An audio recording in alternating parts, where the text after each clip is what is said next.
Igisa natin ang manok breast sa bawang.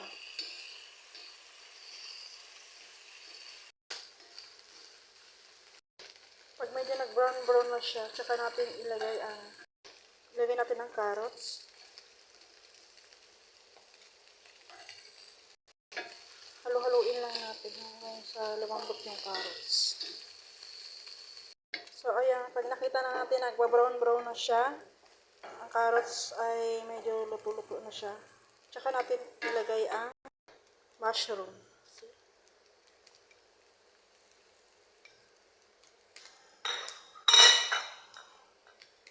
So after 3 minutes or 2 minutes,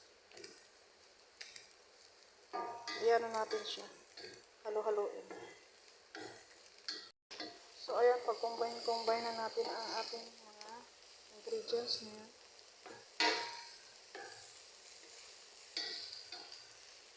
Maglagay tayo ng 7 spices. Paprika, paminta powder. I-mix lang natin.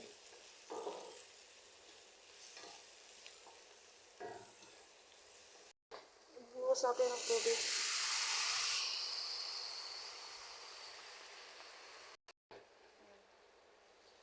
Ayan na siya, guys. Hintay lang natin siya maluto ang carrots. At syempre, hindi mawawala ang ating Maggi nor cubes. Syempre, ilalagay natin ang broccoli. Lagyan natin ng konting asin. Salt powder. Haluin. Hanggang sa maluto ang cucumber. At ibuhusan natin ang ating macaroni.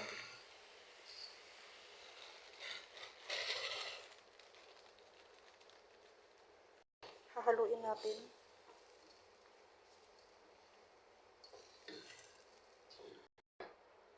Haluin lang natin hanggang sa maluto siya.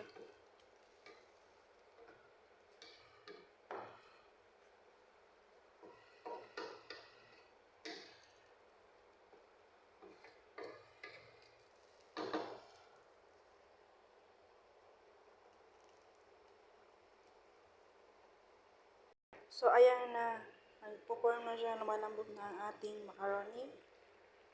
Tapos ilagay na natin ang cream.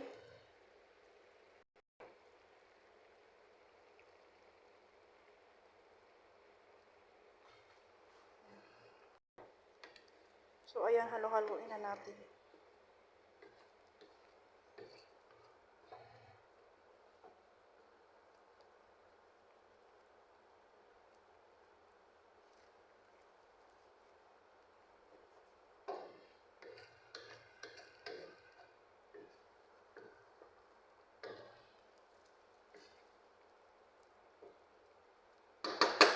So ayan, antayin lang natin na mawala siya yung sabaw-sabaw niya.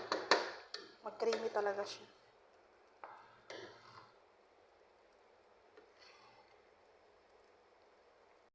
Tingnan nyo, guys. Luto na ang ating creamy pasta. Creamy pasta rice. Ang tawag nila dito.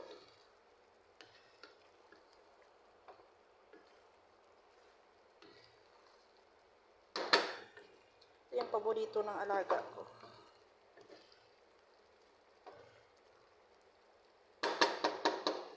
Guys, so, yan.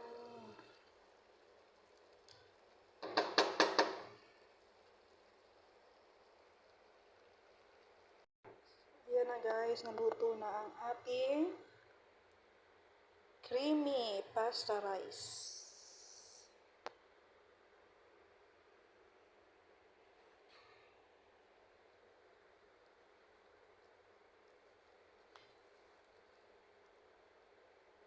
Thanks for watching.